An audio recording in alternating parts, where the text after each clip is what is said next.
পাচ্ছি এখানে একটি গ্রামের একটি বাজার, তাই না?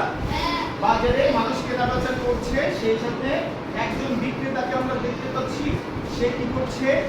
জামগুড়া বিক্রি করছে।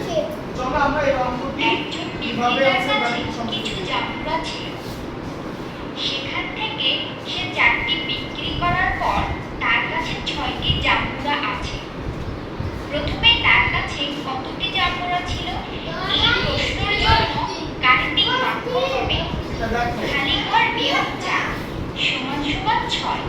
এখানে খালি ঘর হলো প্রথমে আমাদের কাছে যে সংখ্যক জামগুড়া ছিল। কৃষ্ণ, তুমি আমাকে বলো যে প্রথমে কতটি জামগুড়া? 10টি। তাহলে উত্তর সঠিক হচ্ছে, একটা তালি দেই সবাই। তাহলে সে এখানে কতটি জামগুড়া নিয়েছিল? 10টি। 10টি থেকে 4টি বিক্রি করেছে, তাহলে তার ঝুড়িতে ছিল আর 6টি।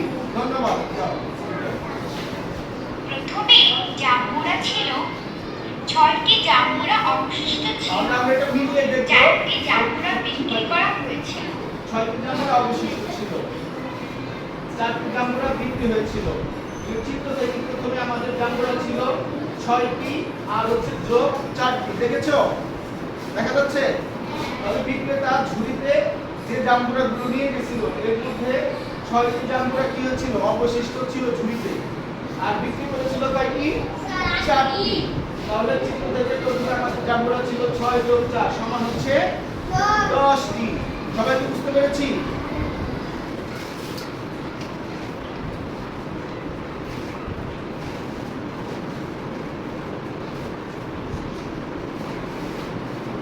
বুঝতে পেরেছো সবাই? দেখেছো?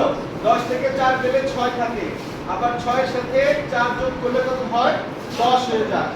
শুরুতে যে কয়টি ছিল সেই কয়টি চলে আসে। আমরা কি এটা বুঝতে পেরেছি সবাই?